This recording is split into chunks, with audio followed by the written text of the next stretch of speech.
So good morning, everyone. Let's start with the first lecture of ray optics, class 12 physics. Class 12 physics. 12 physics. बहुत important chapter है, scoring chapter है, ठीक है।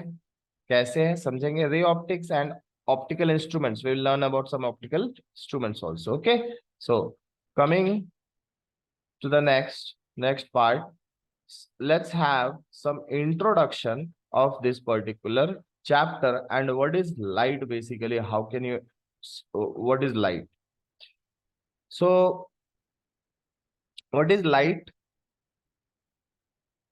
Light is visible part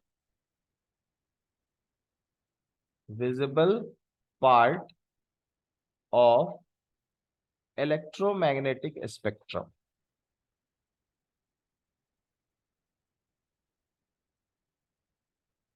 Electromagnetic spectrum, ठीक है। That is around wavelength, you can say wavelength range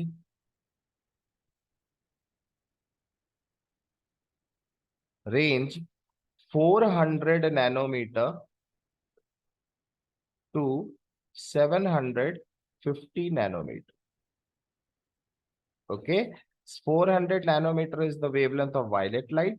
You already know this particular part. And 750 nanometer is the wavelength of red light.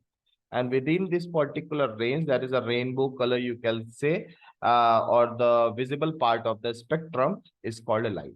Is called light. Okay, fine. Now, light has two particular things in itself, which has been known. What are those things? So we know that light has a very high velocity. It has a very high velocity. The first thing is इसका velocity. इसका velocity कितना होता है? तो c is equals to हम जानते हैं 3 into 10 to the power 8 meter per second.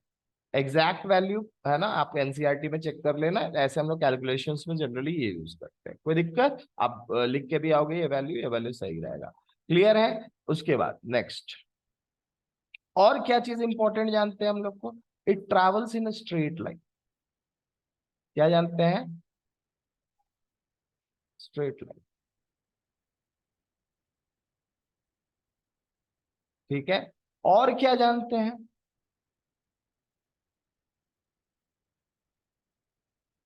हम जानते हैं इट इज अ वेव, है ना। It is a wave with some wavelength, with some wavelength. Clear है? कोई दिक्कत? और इसके बारे में आप लोग को और भी कुछ डिटेल्स देते हैं।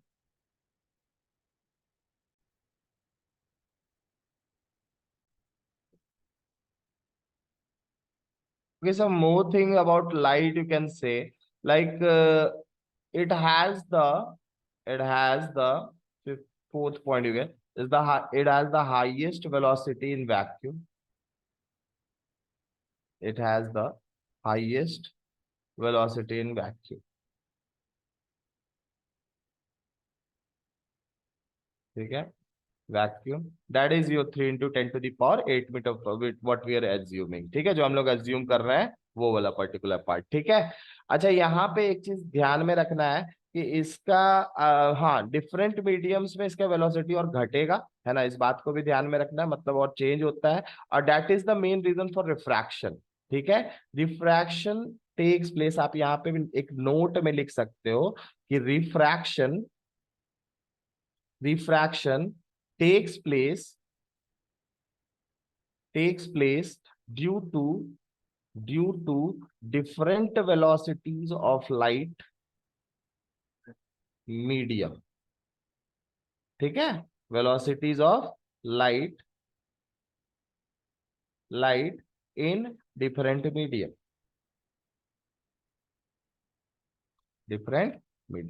ठीक है, तो यही रीजन है, रिफ्रैक्शन का मेन रीजन यही है। ठीक है, तो रिफ्रैक्शन इस चैप्टर में पढ़ना है हम लोग को आगे चल के, तो इसका मेन रीजन ये है। अच्छा, इसके बाद थोड़ा सा और देखिए आप लोग, यहाँ पे दो पर्टिकुलर चीज जो हम लोग यहाँ बोल रहे हैं ना, यहाँ पे कॉन्ट्रडिक्ट कर रहा है। एक तो बोल रहे हैं ये वेव है, इसका एक वेवलेंथ है, तो नॉर्मल सा बात है, ये वेव है, इसका एक वेवलेंथ है, तो ये एनर्जी के फॉर्म में जा रहा होगा। ठीक है, पैकेट्स के फॉर्म में। और दूसरा बात बोला जा रहा है स्ट्रेट लाइन में जा रहा है। तो बोलोगे ये कैसे, दोनों कैसे हो रहा है ना? तो इस दोनों के पॉइंट को मतलब करेक्ट करने के लिए एक स्टेटमेंट अपने के ऐसा साइंटिस्ट मतलब रिकॉन्साइल किए दोनों को, कि वेवलेंथ बहुत कम है लाइट का, जिसके वजह से हम सोच सकते हैं कि वो स्ट्रेट लाइन में ट्रेवल कर रहा है। समझ में आया ना? ठीक है, वेवलेंथ अगर किसी ऑर्डिनरी ऑब्जेक्ट का होगा तो वो ज्यादा होगा। ठीक है, लेकिन अगर आप वेवलेंथ किसका निकाल रहे हो, लाइट का, तो बहुत स्मॉल वैल्यू आएगा, 400 नैनोमीटर बहुत छोटा वैल्यू है, 750 नैनोमीटर बहुत छोटा वैल्यू है। ठीक है ना, तो वेवलेंथ बहुत कम है, तो जिसके वजह से क्या है ना, it can travel in straight. और दोनों को रिकॉन्साइल करने के लिए क्या स्टेटमेंट दिए वो, कि जो है ना, since light has a very small wavelength, since light has a very small wavelength,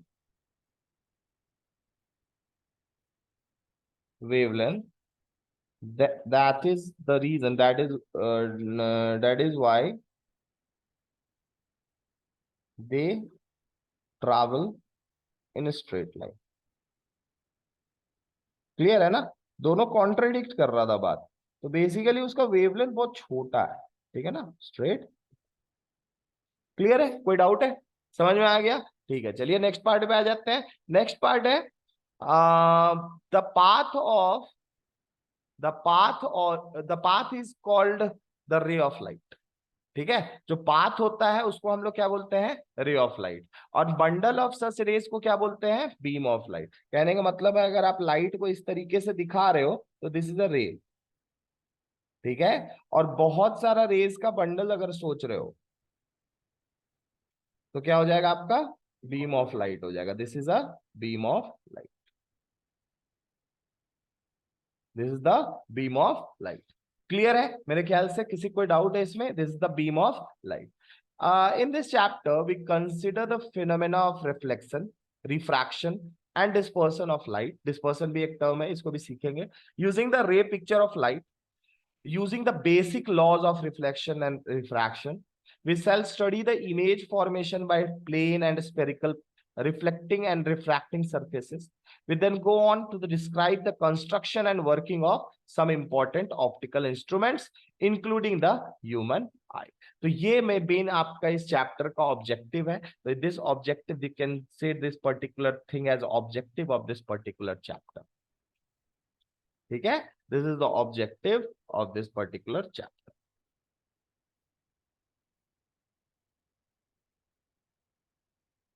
clear?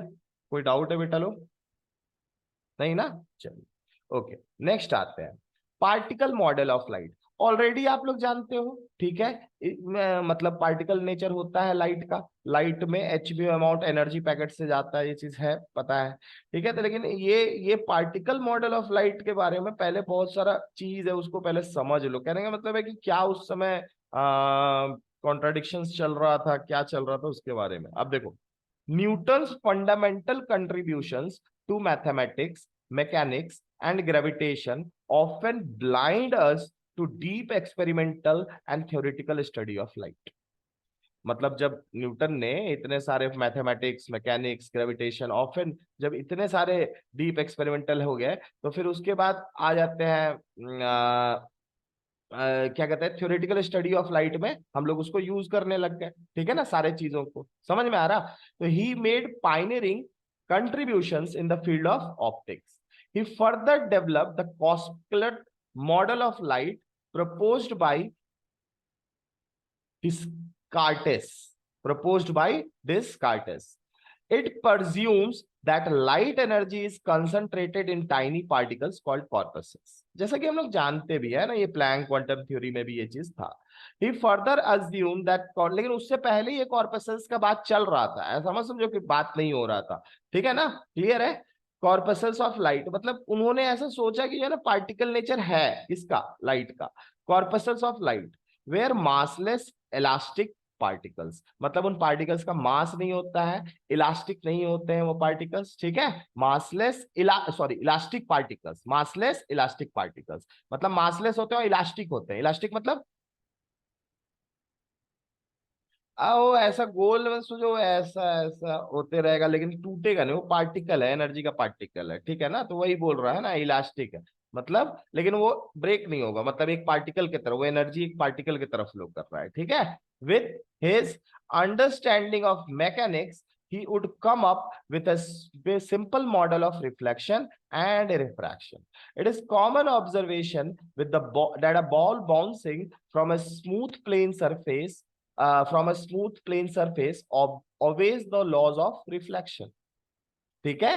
मतलब कोई स्मूथ सरफेस है, उस पर बॉल फेंकोगे तो वो सीधा सीधी फिर उसी डायरेक्शन में आएगा, या फिर वो ओबे करेगा रिफ्लेक्शन को। फॉर एग्जाम्पल, अगर किसी बॉल को ऐसा सोचो, किसी बॉल को मैंने ऊपर से डायरेक्टली सीधा फेंका, स्मूथ सरफेस है, तो स्मूथ सरफेस से डायरेक्टली क्या होगा, बाउंस बैक होगा ऊपर की तरफ, कोई दिक्कत, ठीक है। अब देखो, अगर इसी को हम बॉल को ऐसे फेंके तो ये बॉल जो है ना यहां से टकरा के ये इधर जाएगा, जाएगा कि नहीं जाएगा, ठीक है, कोई दिक्कत। तो जो बॉल है ना, जब बॉल को हम लोग फेंकते हैं, बाउंस कराते हैं स्मूथ प्लेन सरफेस पे, तो वो ओबे करता है लॉज ऑफ रिफ्लेक्शन को, कोई दिक्कत। मतलब जो angles, basically laws of reflection क्या है, तो पर्टिकुलर चीज का एक पर्टिकुलर सरफेस पे होगा, इंसिडेंस होगा, एक पॉइंट ऑफ इंसिडेंस, और दोनों एंगल्स क्या होगा, बराबर होगा, है ना, दोनों एंगल्स क्या होगा, बराबर होगा। ये बेसिकली इंसिडेंस का है, ये बेसिकली क्या है, रिफ्लेक्शन का है। This is the laws of reflection.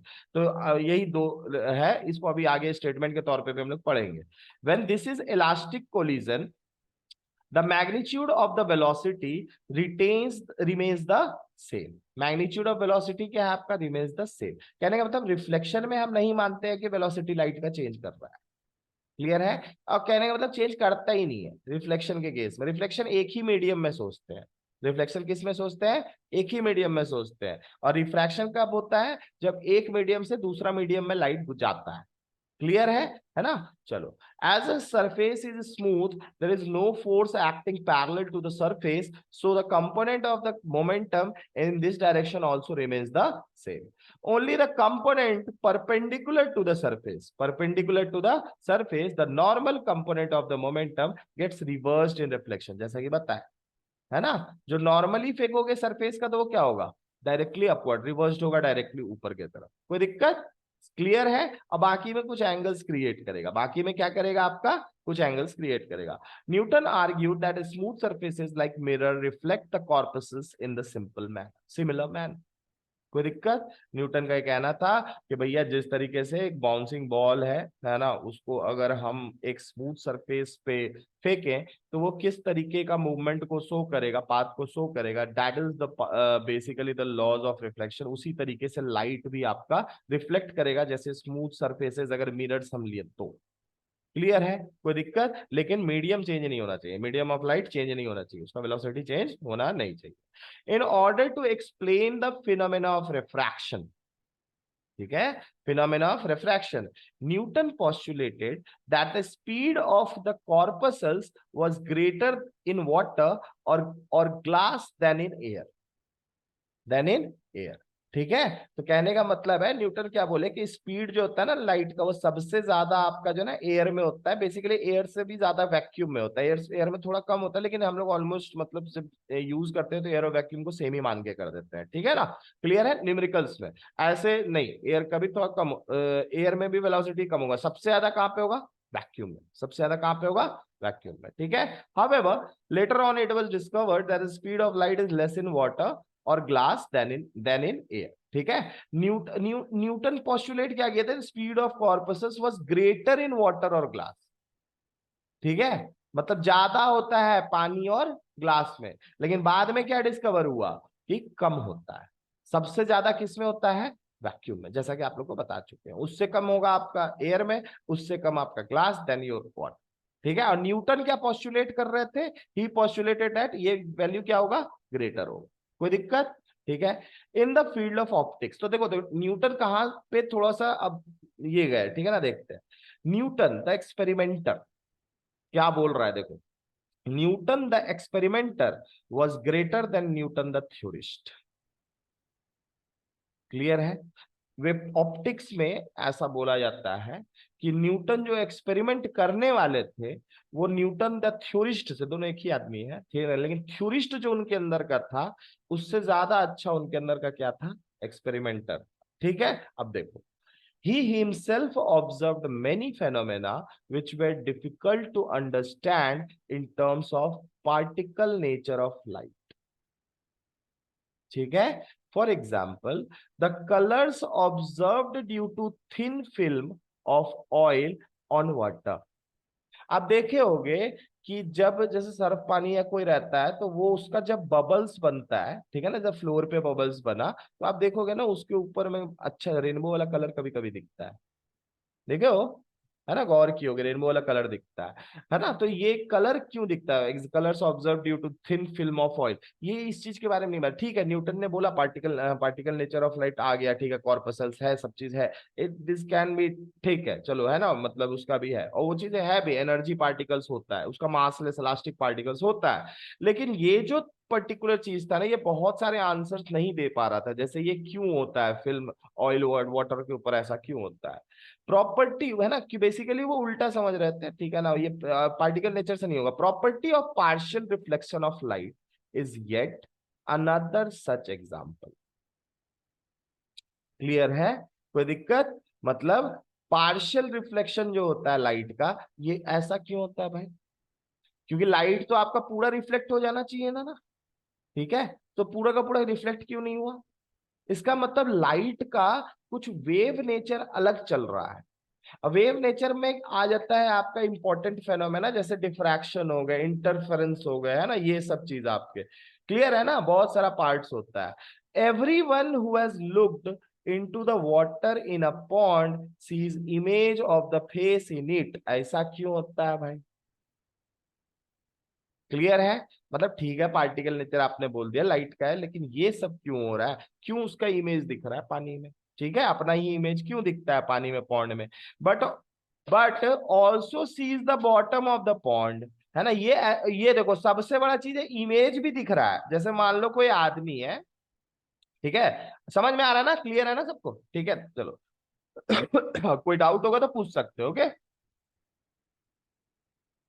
और क्या क्वेश्चन मार्क था कि भाई पॉन्ड में हम लोग जब देखते हैं तो हमें अपना भाई इमेज भी दिखता है, ठीक है, और प्लस साथ में पॉन्ड के नीचे का सरफेस भी दिखता है।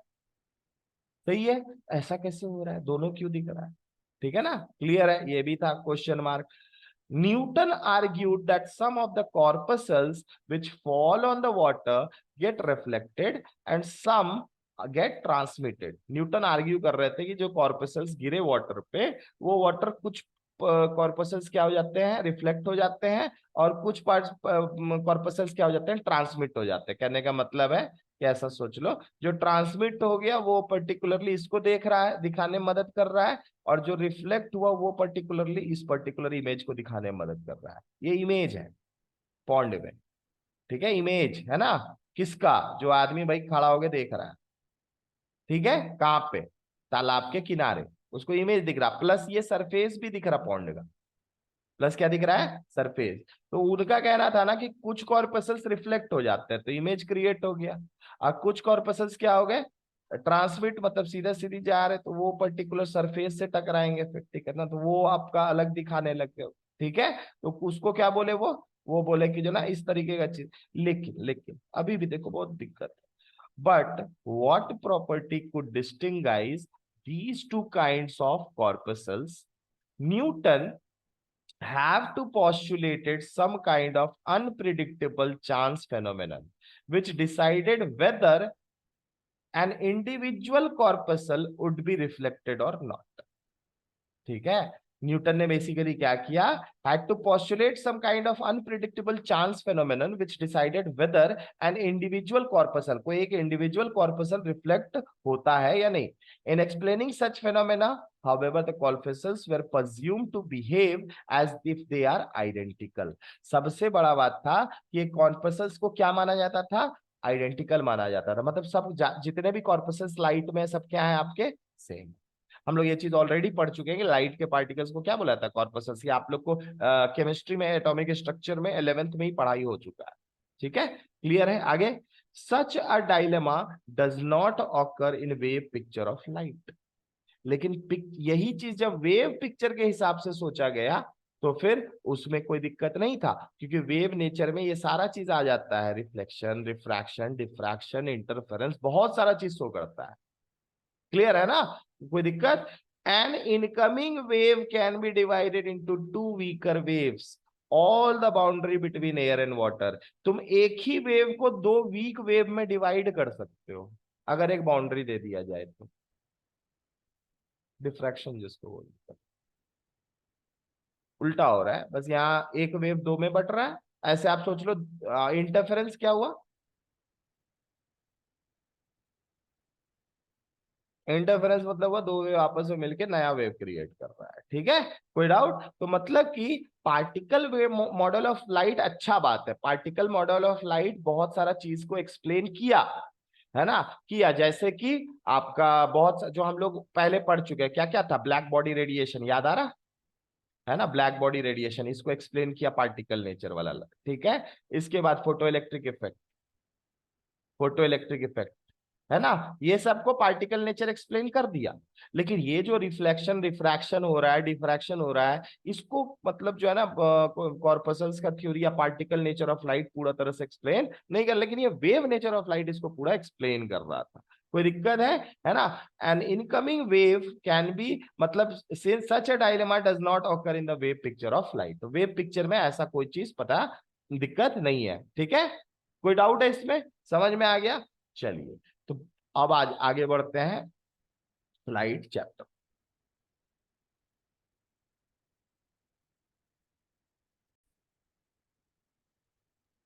Okay, so reflection of light by spherical mirrors, we are familiar with the laws of reflection. ठीक है, हम लोग लॉज ऑफ रिफ्लेक्शन आप लोगों को पता है, 10th में पढ़ चुके हो, पढ़े हो ना कि नहीं पढ़े हो. बेसिकली दो होता है ना, क्या होता है, पहला यही तो दिया हुआ है. ठीक है, क्या बोल रहा है ये first one, the angle of reflection that is the angle between the reflected ray and the normal to the reflecting surface or the mirror equals the angle of incidence. ये वाला एंगल इस एंगल के बराबर होगा. ठीक है ना, ये हो गया normal to the point of surface. ये सरफेस है, दिस इज द सरफेस जो रिफ्लेक्शन शो कर रहा है. ये सरफेस है जो रिफ्लेक्शन शो कर रहा है. क्लियर, कोई डाउट है. और यहाँ पे ये नॉर्मल हो गया है ना, उसी सरफेस का परपेंडिकुलर जो खींचते हैं उसी को क्या बोलते हैं, नॉर्मल बोलते हैं. और इंसिडेंट एंगल ये क्या हो गया आपका, रिफ्लेक्टेड रे हो गया. क्लियर है, बहुत अच्छे से. किसी कोई डाउट है इसमें, तो यही मतलब रहता है, कई बार पूछ भी देता है तो याद कर लेना, यही वाला पर्टिकुलर पहला है.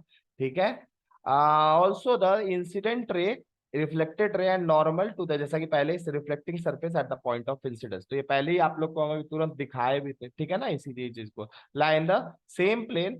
ठीक है, these laws are valid at each point on any reflecting surface whether plane और कर्व. हाउएवर, ये दूसरा है, ये आपका क्या है, ये दूसरा है, ये दिस इज योर सेकंड. तो 1 और 2 यही दो लॉज है आपका रिफ्लेक्शन का. कोई डाउट है, समझ में आ गया. और इसी दो लॉज पे हम लोग काम करना है बेसिकली, ये और ये एंगल बराबर होगा. ठीक है, इस बात का ध्यान रखना है. नॉर्मल और दूसरा क्या है, इंसिडेंट रे, रिफ्लेक्टेड रे और normal to the point of incidence. ठीक है, they lie in the same plane, they lie in the same plane, मतलब इन तीनों का प्लेन क्या होगा आपका, सेम होगा. ये तीनों एक ही प्लेन पे होंगे, ये तीनों आपके एक ही प्लेन पे होंगे. तो मेरे ख्याल से ये आप लोग को ऑलरेडी यहाँ पे भी दिखाए थे. ये नॉर्मल हो गया, ये आपका सरफेस हो गया, और ये दोनों एंगल इंसिडेंस एंड रिफ्लेक्शन हमेशा क्या होता है, इक्वल होता है। तो ये पहले भी बता चुके हो और पहले आप लोग पढ़ भी चुका। However, we shall restrict our discussion to the special cases of curved surfaces, that is spherical mirrors, ठीक है ना। The normal in this case is to be taken as normal to the tangent, that is क्या बोलना चाह रहा है, जैसे मान लो हमें स्फेरिकल मिरर लिए, क्या लिए, स्फेरिकल मिरर लिए, ठीक है, क्या लिया आप, स्फेरिकल मिरर लिए। अब स्फेरिकल मिरर में नॉर्मल कहां लोगे, ये क्वेश्चन मार्क आएगा। तो आप जो क्या कहते हैं उस मिरर का क्या सरफेस ऑफ, जैसे मान लो इस पॉइंट पे रे गिर रहा है ना, इस मिरर पे इस पॉइंट पे एक रे गिर रहा है, क्लियर है। आप इस पॉइंट पे एक टेंजेंट सोचोगे, क्या सोचोगे, टेंजेंट सोचोगे, ठीक है, नॉर्मल सा बात है, कर्व्ड सरफेस है तो एक टेंजेंट होगा, इस टेंजेंट का परपेंडिकुलर जो होगा इसको नॉर्मल लेंगे, ये वाला क्या हो जाएगा, नॉर्मल हो गया, ठीक है। ये क्या हो गया आपका, tangent, tangent on the point of incidence, point of incidence on mirror, on curved mirror, basically कौन सा मिरर, कर्व्ड, ठीक है। कर्व सरफेस पे प्लेन मिरर होगा तब तो कोई दिक्कत नहीं, उसका डायरेक्ट उसी का परपेंडिकुलर हो जाएगा जहां पे गिर रहा है, ठीक है ना, उस सरफेस का ही। लेकिन अगर स्फेरिकल मिरर होगा तो उस पॉइंट का एक टैंजेंट, और टैंजेंट का परपेंडिकुलर क्या होगा आपका, नॉर्मल होगा ऑन कर्व सरफेस। क्लियर है, समझ में आ गया, ये कोई डाउट नहीं है इसमें, है ना। टेंजेंट्स कैसे लेते हैं, to surface of the point of incidence, that is the normal is along the radius, आप ऐसा भी बोल सकते हो रेडियस की तरफ होगा, क्योंकि इसी डायरेक्शन में आपका रेडियस भी है ना, कहीं पे ये स्फेरिकल मिरर है, तो नॉर्मल सा बात है रेडियस कहाँ होगा, यहीं पे होगा कहीं पे, ठीक है ना। तो आप ऐसा सोच लो ये रेडियस हो गया इसका, है ना, तो मतलब यहां से यहां तक आपका क्या हो गया, मान लेते हैं रेडियस, ठीक है। रेडियस भी किधर ही होगा, नॉर्मल के ही डायरेक्शन में होगा, रेडियस किधर होगा आपका, नॉर्मल के डायरेक्शन में होगा। मतलब उसी लाइन पे होगा, नॉर्मल लाइन पे ही आपका रेडियस भी होगा, ठीक है।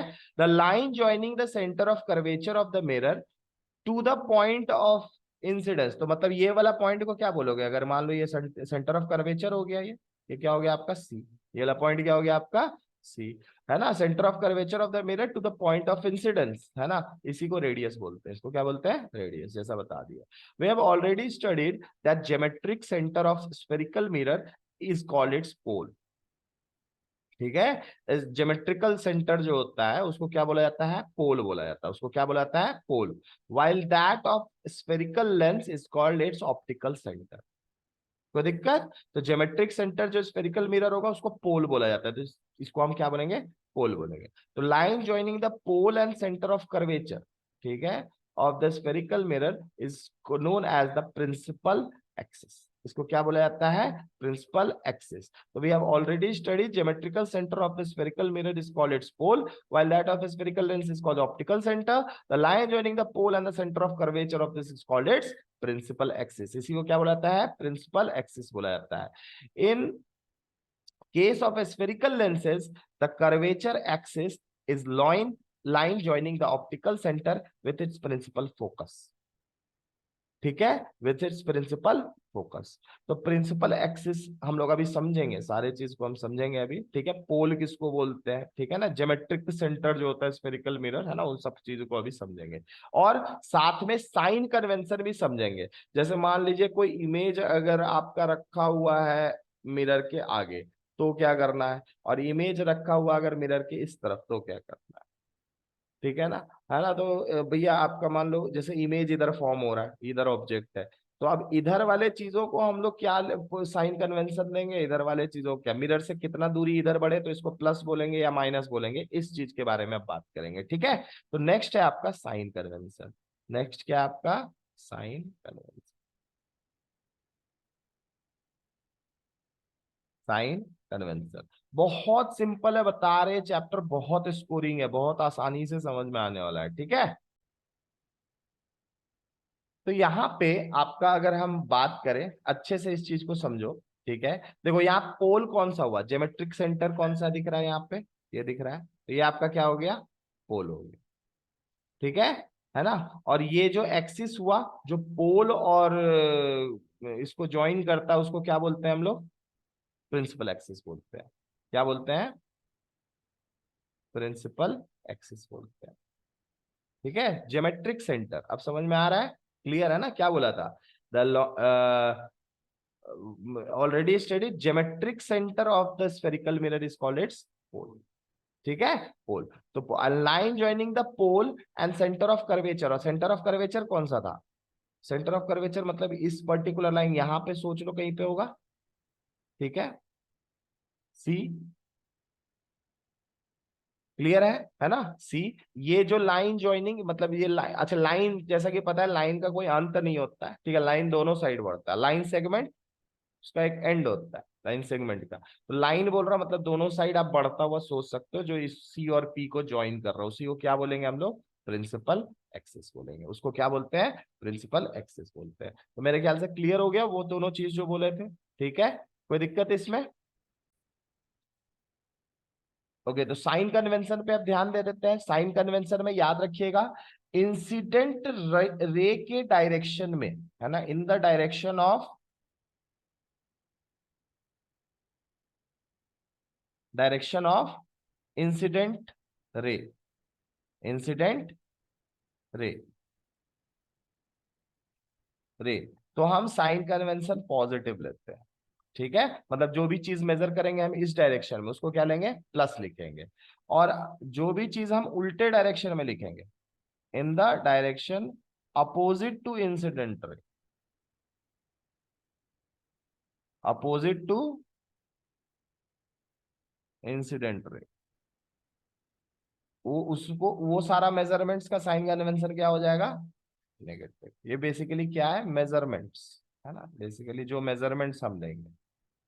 ठीक है ना, जैसे मान लो सेंटर ऑफ कर्वेचर मेजरमेंट ले रहे हो, तो कहां से कहां ले रहे हो, पोल से सी के तरफ, तो वहां पे उस वैल्यू को हम लोग क्या लेंगे, नेगेटिव लेंगे, उस वैल्यू को क्या लेंगे, नेगेटिव लेंगे। कोई दिक्कत। और यही इंसिडेंट लाइट के डायरेक्शन में अगर किसी पर्टिकुलर मेजरमेंट को लेंगे, तो फिर उसको क्या लेंगे, पॉजिटिव लेंगे। ठीक है, तो जनरली हम लोग जैसे अभी आप लोग मिरर फॉर्मूला हम लोग डिराइव करेंगे, क्या डिराइव करेंगे, मिरर फॉर्मूला। तो मिरर फॉर्मूला में साइन कन्वेंशन सबको यूज करना है। कोई दिक्कत है, क्लियर हो गया, समझ में आ रहा है। ठीक है, साइन कन्वेंशन हम लोग कैसे लेते हैं, इन द डायरेक्शन, जो भी मेजरमेंट्स लेते हैं in the direction of incident ray to the positive, in the direction of opposite to the incident ray it is taken as negative. कोई दिक्कत नहीं ना, ओके। एक और साइन कन्वेंशन है, ये हो गया आपका पहला sign convention, this is the first one. ठीक है, और दूसरा साइन कन्वेंशन है कि जो हाइट हम मेजर करेंगे अबव द प्रिंसिपल एक्सिस उसको पॉजिटिव लेंगे, और जो हाइट हम मेजर करेंगे डाउनवर्ड्स द प्रिंसिपल एक्सिस उसको हम नेगेटिव लेंगे। तो ये दो साइन कन्वेंशन भी इंपॉर्टेंट है। ठीक है, तो दूसरा साइन कन्वेंशन आपका क्या है, दूसरा साइन कन्वेंशन है मेजरमेंट्स, मेजरमेंट्स या हाइट, बेसिकली यहां मेजर क्या करोगे, हाइट, है ना, above, above the principal axis, positive principal axis, it is positive। ठीक है, and the height below the principal axis, negative।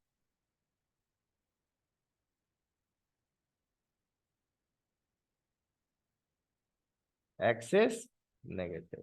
ठीक है, तो पॉजिटिव और नेगेटिव दोनों पर्टिकुलर चीज है, दो साइन कन्वेंशन है, ध्यान रखना है इन दोनों को। ठीक है, क्लियर है, मेरे ख्याल से कोई डाउट नहीं यहां तक।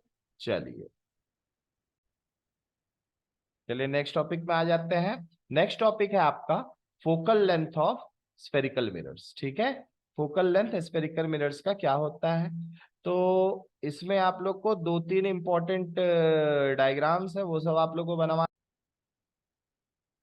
देखो, एक्सपेरिमेंटली ऐसा देखा गया था कि जब भी कोई रेज, ठीक है, अगर प्रिंसिपल एक्सिस के पैरेलल हिट करता है मिरर को, प्रिंसिपल एक्सिस के पैरेलल हिट करता है मिरर को, तो जितने रेज प्रोड्यूस होते हैं, जितने पर्टिकुलर रेज क्या होते हैं, प्रोड्यूस होते हैं, वो सब कन्वर्ज करते हैं एट अ पॉइंट, है ना, उसी पॉइंट को हम लोग बोलते हैं फोकस। उस पर्टिकुलर पॉइंट को हम लोग क्या बोलते हैं, फोकस। और पोल से फोकस तक का जो दूरी होता है उसी को बोलते हैं हम लोग फोकल लेंथ। इसको क्या बोलते हैं, फोकल लेंथ बोलते हैं। तो इसी को बोला जाता है focal length of the mirror. कोई दिक्कत? सिमिलरली ये कनकेव मिरर है, और ये कौन सा है कनकेव और कौन सा है कन्वेक्स, जल्दी बताओ।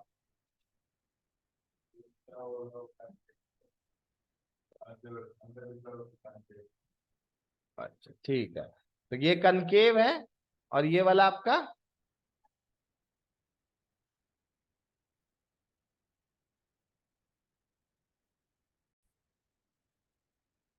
ओके।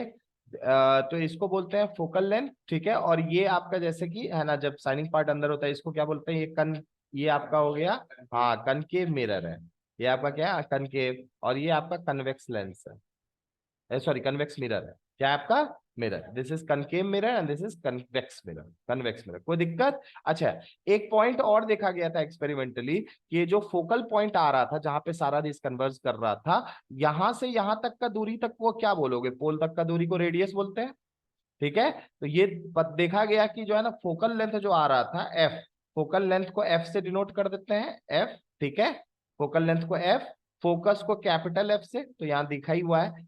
ये हो गया सी, सेंटर ऑफ कर्वेचर। तो सेंटर ऑफ कर्वेचर से पोल का दूरी को बोलेंगे रेडियस, ठीक है।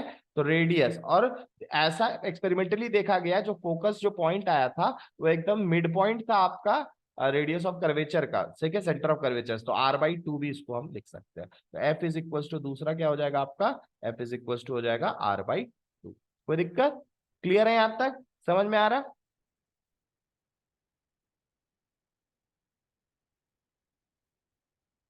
कोई डाउट है? आगे बढ़े, ठीक है। अब कुछ और पॉइंट्स और ज्योमेट्रीज को हम लोग समझने का कोशिश करते हैं, ठीक है। तो देखिए, जैसे मान लीजिए कि ये आपका एक रे है जो parallel to this particular axis जा रहा है, ठीक है। इसमें आपका जो ये पर्टिकुलर लाइन दिया गया है, ये क्या है आपका, this is your incident ray. ये आपका क्या हो गया, इंसिडेंट रे, ठीक है। ये हो गया आपका रिफ्लेक्टेड रे, रिफ्लेक्टेड रे। ये क्या हो गया आपका, नॉर्मल, नॉर्मल हो गया, ठीक है, नॉर्मल हो गया। अच्छा, यहाँ एंगल्स का देखो, एक है ना रूल है अपना, उसको समझ लो। अगर ये एंगल थीटा, ये एंगल थीटा, नॉर्मल सब आते हैं, दोनों इक्वल होगा। Angle of incidence, angle of reflection equal होता है। तो एक और आ जाता, और ये एंगल यहाँ ये भी थीटा है ना, अल्टरनेट इंटीरियर एंगल्स, दो दो पैरेलल लाइन है, तो ये भी क्या हो जाएगा आपका, थीटा, ठीक है। अब देखो, हम जानते हैं कि किसी ट्राइंगल का जो दो इंटीरियर एंगल्स होता है, उसके अपोजिट के एक्सटीरियर एंगल जो होगा, वो उनके सम के बराबर होगा। तो थीटा प्लस थीटा कितना हो गया, 2 थीटा। तो ये वाला एंगल कितना होगा, 2 थीटा होगा। क्लियर है, समझ में आ रहा है, एक एक चीज क्लियर हुआ। ये दोनों लाइन पैरेलल है, ये एंगल ऑफ इंसिडेंस, ये एंगल ऑफ रिफ्लेक्शन, तो दोनों बराबर ही होगा। ये वाला एंगल फिर इसके बराबर होगा, क्योंकि अल्टरनेट इंटीरियर एंगल हो गया। और नॉर्मल सा बात है, ये एक्सटीरियर एंगल हो गया इस पर्टिकुलर ट्राइंगल का, MCF का, ठीक है, MCF, ठीक है। तो हम लोग दो चीज को यहाँ पे ऑब्जर्व किए, समझ में आया। तो ये वेरी इंपॉर्टेंट है, इसको हम लोग मिरर इक्वेशन में यूज करेंगे। इसको हम लोग क्या यूज करेंगे, मिरर इक्वेशन में यूज करेंगे। अच्छा, अब मान लो यहाँ पे हम ट्राइंगल MDF ले लें, एक और चीज यहाँ से समझो बनेगा, ठीक है। MDF ले लें, तो MDF जो ट्राइंगल है, इसमें tan 2 थीटा बराबर क्या होगा,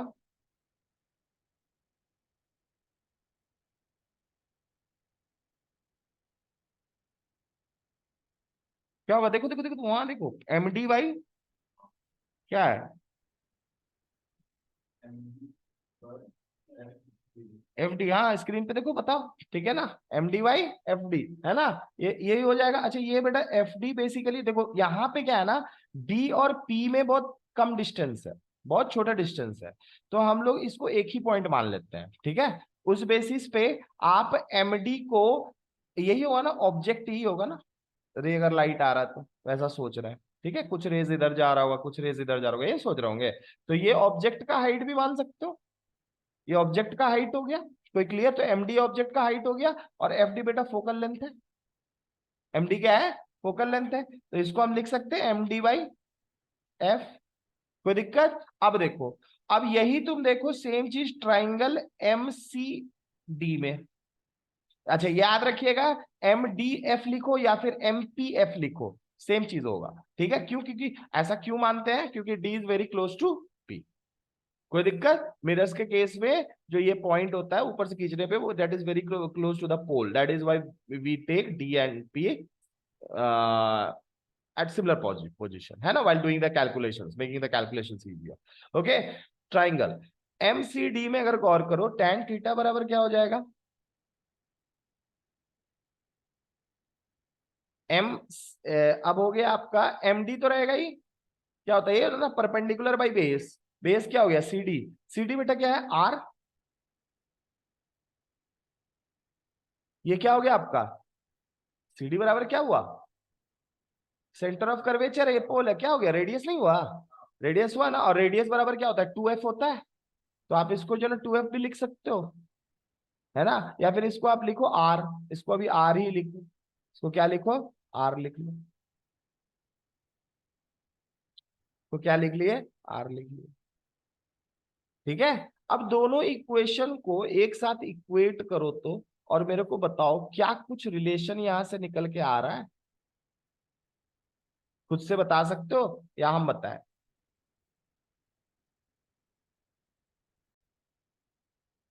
देखो एक्सपेरिमेंटल ऑब्जर्वेशन में हम क्या बोले तुम लोग को कि जो फोकल लेंथ है उसको क्या देखा गया, रेडियस का दुगुना देखा गया, बस ये चीज यहाँ पे प्रूव हो रहा है, प्रूव करना है, दोनों को मिलाकर प्रूव होगा, हो जाएगा,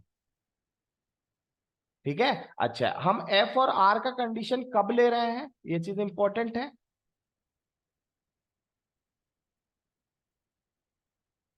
जब आपका डी और पी हम क्या मान रहे हैं, एक ही जगह पे है ना, डी और पी क्या है आपका, एक ही जगह पे है, तो फिर अब चलो दोनों को इक्वेट अगर कर देते हैं, तो आप एफ और आर के टर्म्स में इसको जो ना कैसे लिखेंगे, दोनों बराबर, सो बात बताओ, ठीक है, तो आप क्या लिख सकते हो, इसको आगे बढ़ा दे, दोनों को इक्वेशन नंबर दे दो, ये हो गया आपका इक्वेशन नंबर 1, और ये हो गया इक्वेशन नंबर 2, है ना। देखो एमडी है बेटा, एमडी और टेन थीटा, तो तुम क्या लिख सकते हो, MD is equal to F F tan two theta, लिख सकते हो, पहले इक्वेशन को क्या लिख सकते हो, MD is equal to F, that is a focal length, into tan two theta.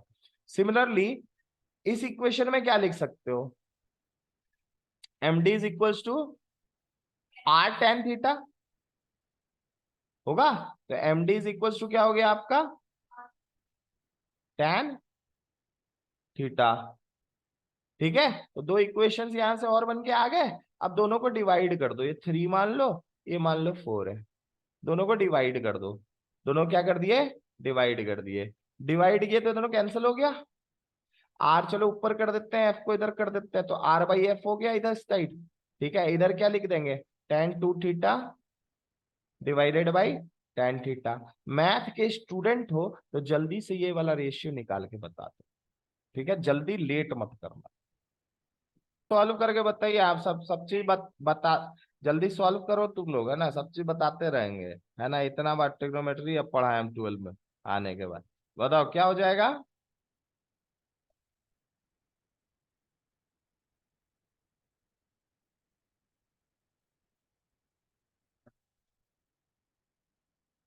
आगे, डिवाइडेड बाई, डिवाइडेड बाई,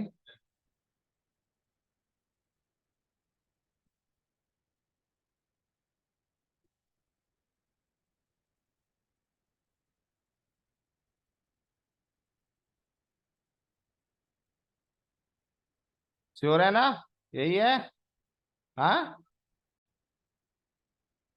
देखो, है ना, बड़े एंगल्स के लिए, ठीक है, बड़े एंगल्स के लिए, फॉर बिगर एंगल्स ये तुम लोग खुद से डिराइव कर लेना, ठीक है, मेरे ख्याल से काट कूट के निकाल लोगे, कोई बड़ा चीज नहीं है, ठीक है ना, ये डिराइव कर लेना।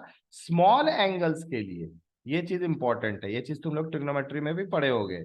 अगर बहुत ही स्मॉल एंगल्स है तो हम tan थीटा को थीटा ले सकते हैं और tan 2 थीटा को टू थीटा मान सकते हैं और tan 2 थीटा को 2 थीटा मान सकते हैं।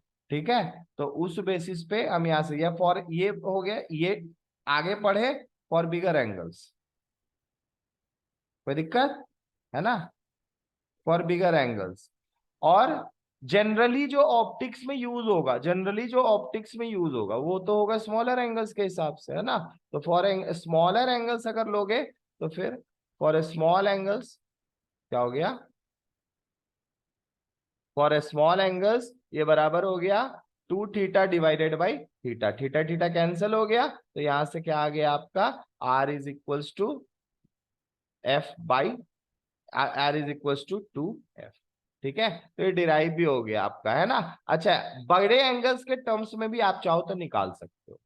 ठीक है, जैसे मन कर गया क्वेश्चन देने का, थीटा का वैल्यू दे के दे दिए, है ना, वहां पे लिख दिए फॉर बिगर एंगल्स, हो जाएगा कहानी, वहां पे अलग आ सकता है। ठीक है, क्लियर है ना। ऐसे लेकिन ऑप्टिक्स में हम लोग फॉर स्मॉल है, ज्यादा स्मॉल है, ज्यादा बड़ा एंगल होता भी नहीं है थीटा का वैल्यू। ठीक है, क्लियर है। अगर बड़ा एंगल होगा तो वो आपको दिख जाएगा बेटा, वो आप पता होगा ना, लिखा होगा क्या एंगल का वैल्यू है, तो दिक्कत नहीं होगा, आप निकाल लोगे, कोई दिक्कत। यहाँ पे बहुत सिंपल है, tan थीटा tan थीटा क्या हो जाएगा, कैंसिल, और यहाँ क्या आ जाएगा value, 2/1 minus tan square theta. Clear है ना, ये चीज आपका रह जाएगा। तो ये वैल्यू थीटा का वैल्यू दिया रहेगा, तो वहां भी आप आर और एफ का रेशियो निकाल सकते हो। लेकिन फॉर स्मॉल एंगल्स आपका क्या हो जाएगा, फॉर हाँ, R is equal to 2f, R is equal to क्या आ जाएगा, 2f आ जाएगा। क्लियर है ना, बढ़िया से, कोई डाउट है इसमें, नहीं।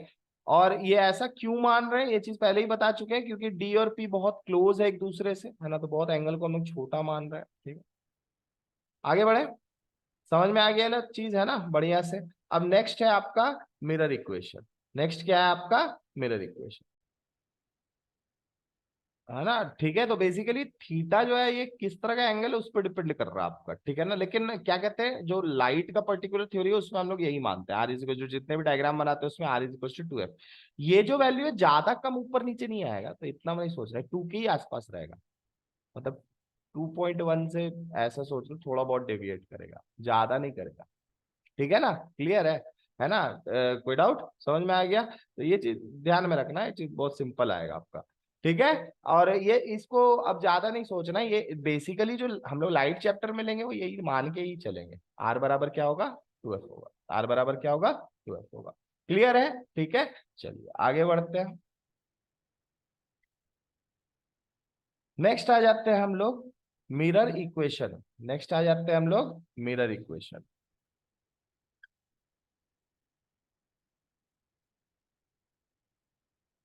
मिरर इक्वेशन, इसको सब नोट कीजिएगा, बोर्ड्स में ये डेरिवेशंस में डायरेक्ट आ जाता है 5 नंबर का। ठीक है, तो ये इंपॉर्टेंट है, या तो लेंस में लेंस फॉर्मूला आता है ना, तो मिरर फॉर्मूला आता है, तो मिरर इक्वेशन से जो फॉर्मूला डिराइव करेंगे उसी को क्या बोलते हैं, मिरर फॉर्मूला बोलते हैं। ठीक है, तो मिरर इक्वेशन हम लोग इसको डिराइव करेंगे, चलिए स्टार्ट करते हैं।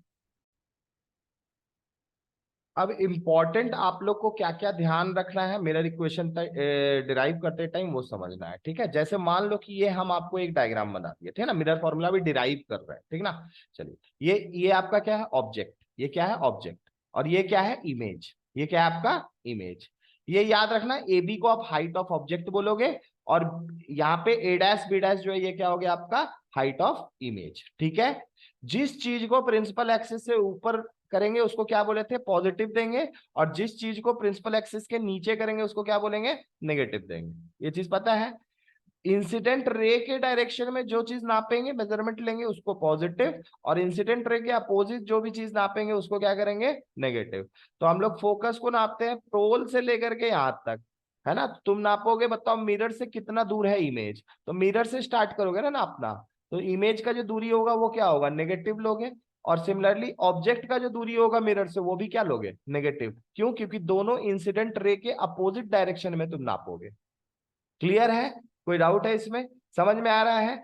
अच्छा, एक बात और, ऑब्जेक्ट का दूरी जो होता है पोल से लेकर के यहां तक उसको वी सिंबल से डिनोट करते हैं, और प्लस जो आपका इमेज का सॉरी इमेज का दूरी को हम लोग वी सिंबल से डिनोट करते हैं पोल से, और ऑब्जेक्ट का जो दूरी होता है उसको यू सिंबल से डिनोट करते हैं।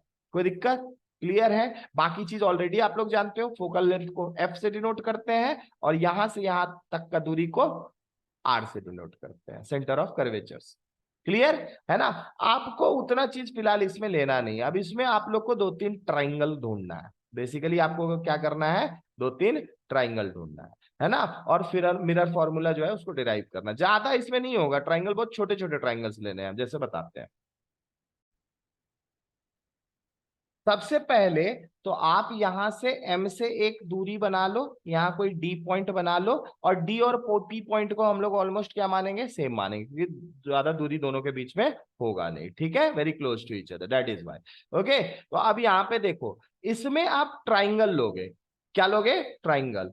इसमें पहला जो ट्राइंगल हम लोग ले रहे हैं ना, टेक द ट्राइंगल्स। हाँ, कौन कौन हो जाएगा? A B F. कौन लेंगे?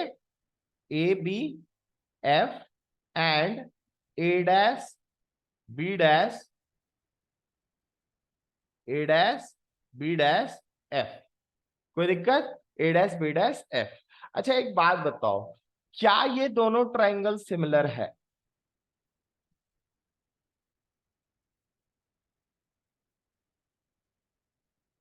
क्या ये दोनों ट्राइंगल एक दूसरे के सिमिलर है? हाँ, नहीं है जी। अच्छा, ए बी एफ वाला चलो बाद में ले लेंगे, ठीक है? ए बी एफ वाला अभी तो चलो, इससे थोड़ा पहले सिंपल वाला देखो। वो दोनों भी सिमिलर है, उसको भी कर सकते हो, लेकिन यहां से एक आप दूसरे में आ जाओ।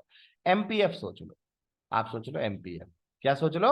एमपीएफ। पी को आप डी सोच सकते हो, कोई दिक्कत नहीं है, ठीक है ना? क्लियर है ना? डी और पी बहुत सामने है, तो एमडी। अब जो ये दोनों सिमिलर है बेटा, सिमिलर है ना? कैसे सिमिलर है? ये दोनों एंगल सेम होगा, ठीक है? एक एंगल दोनों में 90 डिग्री है, तो तीसरा एंगल भी क्या होगा? सेम होगा, ठीक है ना? दो एंगल सेम हो गया, एक 90 डिग्री, तो तीसरा क्या हो जाएगा? सम ऑफ एंगल्स, तो ट्राइंगल्स का मान 80 होता है ना, ठीक है ना? ऐसा सोच सकते हो। क्लियर है? तो ये आपका भैया दोनों सिमिलर हो गया, ये दोनों क्या हो गया आपका? सिमिलर हो गया। अगर दोनों सिमिलर है, अगर दोनों सिमिलर है, तो फिर हम रेशियो क्या बना सकते हैं? हम रेशियो बना सकते हैं, दोनों का बनाए, एमपी बाई ए बी लिख सकते हो। एमपी बाई ए बी, ये इक्वल्स टू आप लिख सकते हो B F by F P. सही है?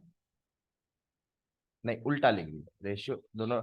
हाँ, ट्राइंगल सेम लेना पड़ता है, ठीक है? ए बी नहीं है, A dash B dash, A dash B dash, और ये हो गया आपका पी एफ, और डिवाइडेड बाई क्या हो जाएगा?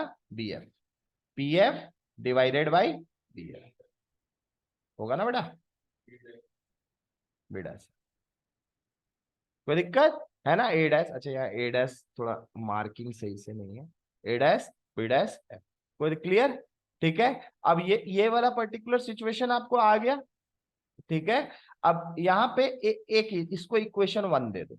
इसको क्या दे दो? इक्वेशन। तो क्या दे दो? इक्वेशन वन दे दो। एक और इक्वेशन यहां से बना लेते हैं, चलो देख करके कैसे। तो देखो, एमपी बराबर तुम ए बी लिख सकते हो। एमपी बराबर क्या लिख सकते हो?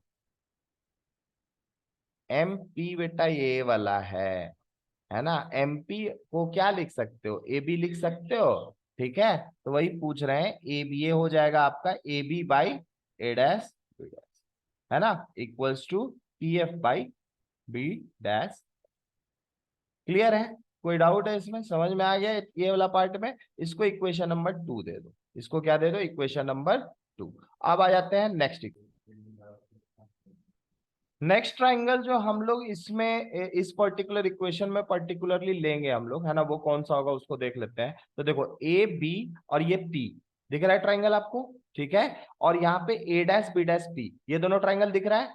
देखो यहाँ पे ये एंगल ऑफ इंसिडेंस है ना बेटा, और ये एंगल ऑफ क्या है? रिफ्लेक्शन। हमें पता है ये दोनों एंगल क्या होता है? इक्वल होता है। तो है ना, हम यहाँ लिख सकते हैं टेकिंग ट्राइंगल्स, कौन कौन से ट्राइंगल लिए?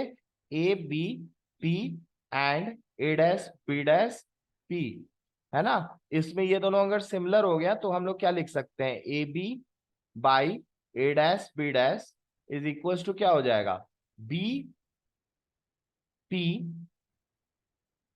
By B dash P, B dash P. कोई दिक्कत, क्लियर है यहां तक, बढ़िया से समझ में आ गया। ठीक है, अब देखो इस थर्ड इक्वेशन को, इस थर्ड इक्वेशन को सेकंड इक्वेशन से कंपेयर करो। तो हम क्या लिख सकते हैं, P F by B dash लिखे, आगे बढ़े। ठीक है, नेक्स्ट आ जाते हैं फ्रॉम 2 and 3। हाँ, फ्रॉम इक्वेशन 2 and 3 हम क्या लिख सकते हैं, हम लिख सकते हैं P F by B dash F, P F by B dash F is equal to क्या हो जाएगा आपका, BP by B dash P, B dash P. ठीक है, लिख सकते हैं, बिल्कुल कोई दिक्कत इसमें। अच्छा, अब जो है ना सबका साइन कन्वेंशन पुट करेंगे अपन लोग। ठीक है, तो बेटा एक बात बताओ, पीएफ आपका क्या है, फोकस। पीएफ क्या है, फोकस, फोकल लेंथ है, फोकस नहीं फोकल लेंथ है। तो फोकल लेंथ और किस डायरेक्शन में नाप रहे हैं, in the direction opposite to incident light. तो इसका मतलब किस डायरेक्शन में नाप रहे हो फोकस को, पोल से इस तरफ। ठीक है, तो इसको क्या लोगे, minus F, minus F. Similarly B dash F क्या है,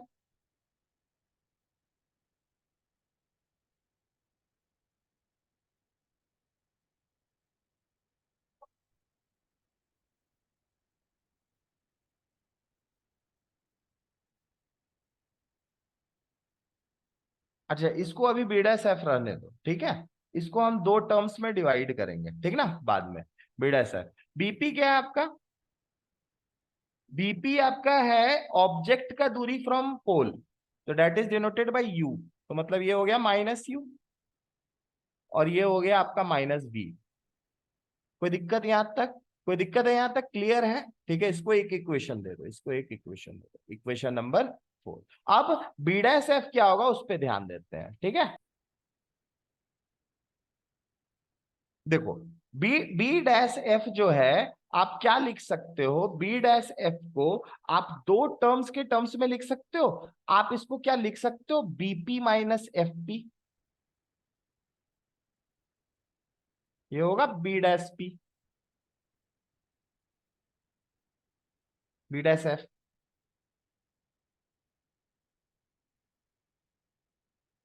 sorry sorry sorry sorry sorry sorry बेटा लोग, सॉरी बेटा लोग, ना ना ये नहीं होगा। हाँ थोड़ा सा, अच्छा एक, ओके तो देखो यहाँ पे बी डैश एफ यहाँ से यहाँ तक का दूरी है। ठीक है, तो बी डैश यहाँ से बी डैश पी बोल सकते हो, और इससे अगर एफ पी माइनस कर देंगे तो मेरे को ये वाला डिस्टेंस निकल जाएगा। तो हम क्या नहीं बोल सकते हैं, B dash F is equals to, बोलो B dash P minus F P बोल सकते हैं। तो इसको यहाँ पे पुट करो,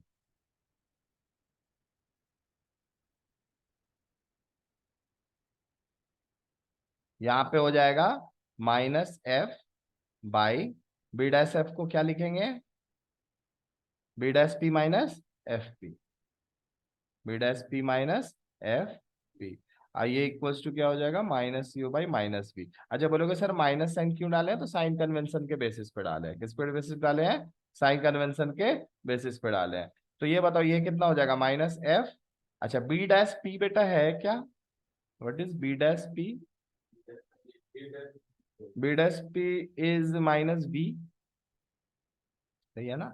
ये क्या है आपका, माइनस बी, है ना। बी डैश पी क्या है आपका, माइनस बी है। और हाँ, और माइनस एफ पी क्या है, focus, minus F is equals to क्या हो गया, माइनस यू बाई माइनस। अब इससे आप मिरर इक्वेशन तक पहुंच जाओगे। ये पर्टिकुलर इक्वेशन जो आपको मिला है यहाँ पे, इससे आपको क्या मिल जाएगा, मिरर इक्वेशन मिल जाएगा। क्या मिल जाएगा आपको, मिरर इक्वेशन मिल जाएगा। इसको थोड़ा और एक्सपैंड कर देते हैं, तो बोलोगे minus F divided by minus V plus F is equals to U by V, U by V. आगे बढ़ते हैं यहाँ से, है ना, अगले पेज पे। ठीक है, अच्छा तो ये थोड़ा पलट दो, पलट तो पलटना जरूरी हो जाएगा। ठीक है, आप इसको लिख सकते हो minus V plus F divided by, ठीक है, minus V plus F divided by आपका हो जाएगा, नीचे क्या था एफ, नीचे क्या था minus F, I is equal to क्या हो जाएगा आपका माइनस वी बाई यू। तो माइनस वी बाई यू को तो काट दिया था, तो ये वी बाई यू हो गया। अच्छा यहाँ से नेगेटिव हटा देंगे तो ये एफ माइनस बी हो जाएगा, बी माइनस एफ बोल सकते हो, ठीक है, बी पॉजिटिव हो जाएगा, एफ क्या हो जाएगा नेगेटिव। तो यहाँ पे हम लिख सकते हैं V minus F divided by F is equal to क्या आ गया आपका V by U, V by U. अब यहाँ पे इंपॉर्टेंट है, यहाँ पे जो स्टेप करने जा रहे हैं बहुत इंपॉर्टेंट है, ठीक है। यहाँ पे आपको क्या करना है, यहाँ पे किस तरह से लाओगे आप मिरर फॉर्मूला, ये क्वेश्चन है ना, किस तरीके से मिरर फॉर्मूला लाओगे। आप पहले तीनों को हटा दो, तीनों को क्या कर दो, हाँ तीनों को आप इस तरीके से लिख दो। ये हो गया वी बाई एफ माइनस